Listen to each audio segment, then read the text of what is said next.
Kolom info itu biasanya digunakan untuk menambahkan keterangan, tapi per item ya.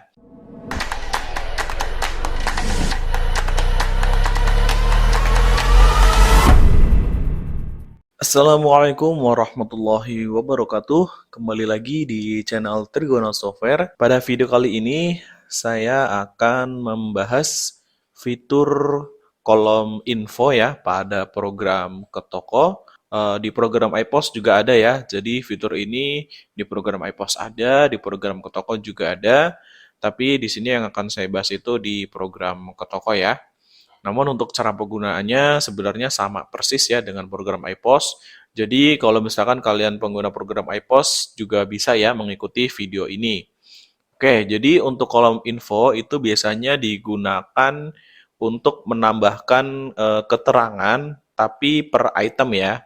Sedangkan ketika kita input penjualan ya misalnya pada saat kita input penjualan. Nah, di sini ada kolom keterangan ya. Kalau kolom keterangan ini kan untuk memberikan keterangan, tapi secara menyeluruh ya. Jadi, satu invoice ini satu keterangan. Nah, tapi kalau kolom info itu untuk per item ya. Jadi, misalnya di sini nanti ada item apa, kemudian mau ditambahkan catatan apa, itu bisa ya.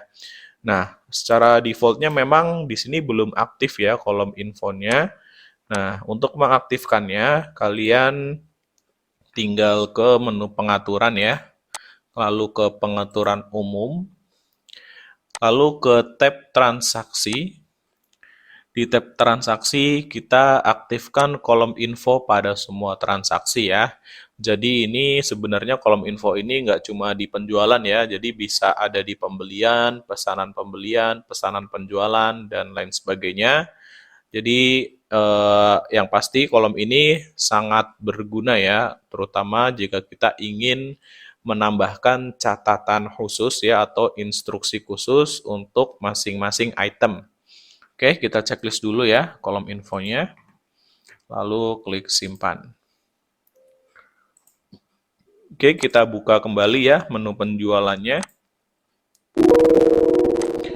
Nah, di sini sudah muncul nih ya kolom date info. Nah, ini untuk menginput atau memasukkan pesan khusus ya atau instruksi khusus untuk item-item tertentu ya.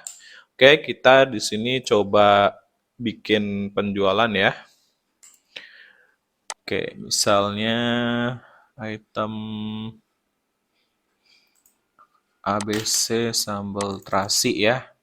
Kemudian kita mau kasih keterangan misalnya 1 pak 12 pieces. Nah, seperti ini bisa juga ya. Jadi ini bebas ya, bisa diketik sesuka hati, tidak ada aturan tertentu, bisa huruf, bisa angka, bisa simbol, dan sebagainya ya. Oke, kemudian kalau sudah, ini bisa lanjut ke pembayaran ya.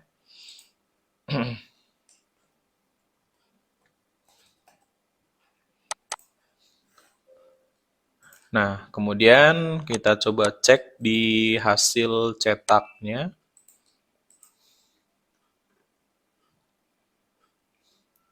Oke, nah tapi di sini untuk di hasil cetaknya dia belum tampil ya kolom infonya. Jadi kita harus menambahkan secara manual untuk kolom info di invoice-nya ya. Oke, kita coba di sini dari faktur jual satu ya, faktur jual satu, kemudian klik menu desain. Oke ya, untuk kolomnya nanti saya akan masukkan di sebelah kolom nama item ya. Jadi kita geser-geser dulu supaya ada space ya. Ini untuk kode item kolomnya kita kecilin aja ya, karena kode item nggak perlu panjang-panjang. Oke, kemudian nama item kita geser. Ya, ini bawahnya juga kita geser. Nah, jadi di sini ada space lagi ya. Agak lebar deh nama item.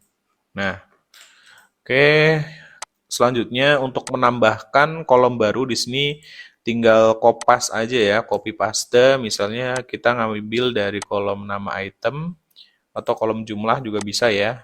Nanti kan kita bisa edit untuk isi dari kolomnya. Kita pakai metode copy paste. Nah, ini kita bisa ketik ya isiannya.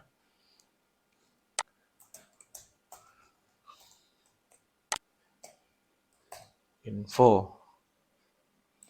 Oke, nah ini udah berubah ya. Lalu bawahnya juga sama ya, pakai metode copy paste.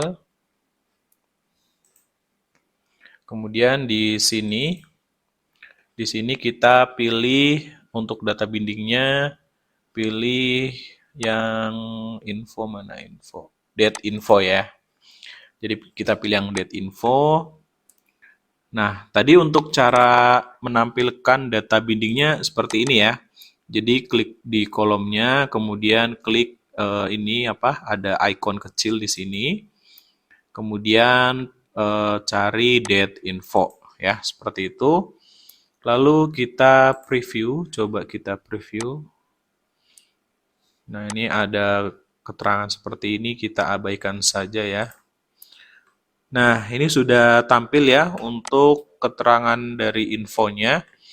Jadi kurang lebih seperti ini nanti tampilan di invoice-nya. Kita mau coba rata kiri aja ya, karena ini teks lebih enak rata kiri. Coba preview lagi. Oke, nah ini udah benar ya. Nah, kalau sudah klik simpan ya.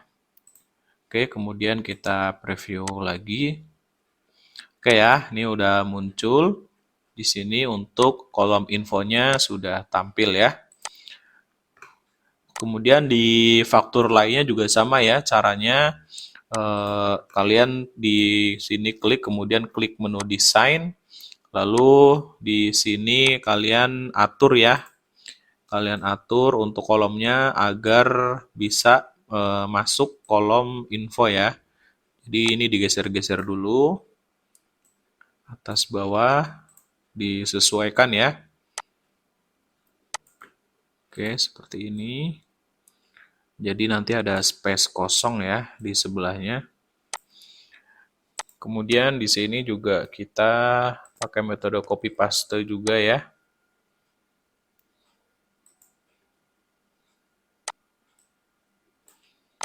Oke, yang bawah juga sama.